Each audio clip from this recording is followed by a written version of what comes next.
Praise the lord. ఈరోజు దేవుని వాగ్దానము. మిమ్మును ముట్టినవాడు తన కనుగుడ్డిని ముట్టినవాడని ఎంచి తనకు ఘనత తెచ్చుకొనదలిచెను.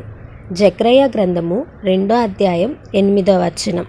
ఈ వాక్యం ద్వారా మనం తెలుసుకోవాల్సిన విషయం ఏంటంటే, దేవుడు మనల్ని ఎంత ప్రేమిస్తున్నాడో ఈ వచనం ద్వారా మనకు అర్థమవుతుంది.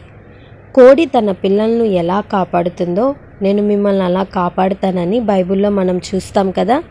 అంత మాత్రమే కాదు, కంటి పాప వలె దేవుడు మనల్ని కాపాడుతాడు. నిన్ను ముట్టినవాడు నా కనుగుడ్డిని ముట్టినవాడు అని ఇక్కడ మాట్లాడుతున్నారు.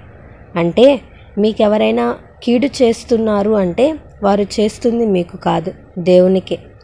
సౌలు సంఘాన్ని హింసిస్తూ దేవుని బిడ్డల్ని చంపుతూ అసలు దేవుని నమ్ముకున్న వారు ఎవ్వరూ ఉండకూడదని ఉన్మాదంతో రెచ్చిపోతున్న సమయంలో యేసు ప్రభువారు దమస్కు మార్గంలో సౌలును దర్శిస్తారు. ఆ వెలుగులో ప్రభువును చూచి నీవు ఎవరు అని సౌలు అడిగితే, నీవు హింసిస్తున్న క్రీస్తును అని సమాధానమిస్తారు. అక్కడ సౌలు దేవుని హింసించలేదు కదా, మరెందుకు అలా మాట్లాడారంటే, దేవుని బిడ్డల్ని హింసించాడు అంటే అది దేవుణ్ణి హింసించినట్లుగా దేవుడు అక్కడ మాట్లాడుతున్నాడు. ఈ ఉదయకాల సమయంలో ఎవరి ద్వారా అయినా ఇబ్బంది పడుతున్నావా? నిన్ను ఇబ్బంది పెడుతున్న వారితో నీవు వేద్యమాడలేకపోవచ్చు, వారి మీద నీవు గెలవలేకపోవచ్చు, బలహీనునిగా నీవు ఉండొచ్చు. నీవు సేవిస్తున్న దేవుడు బలవంతుడు. బలవంతుని మీద బలహీనుడు దాడి చేసి నిలవగలడా?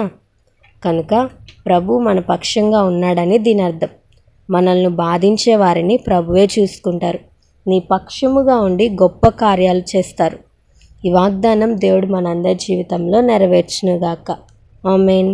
ఈ వీడియో మీకు దీవెనకరంగా ఆశీర్వాదకరంగా అనిపించినట్లయితే లైక్ చేయండి, షేర్ చేయండి, కామెంట్ చేయండి, సబ్స్క్రైబ్ చేసుకోండి. మీ ప్రార్థన అవసరతలను మాకు కామెంట్ రూపంలో తెలపండి. మీ కొరకు తప్పక ప్రార్థిస్తాం. God bless you.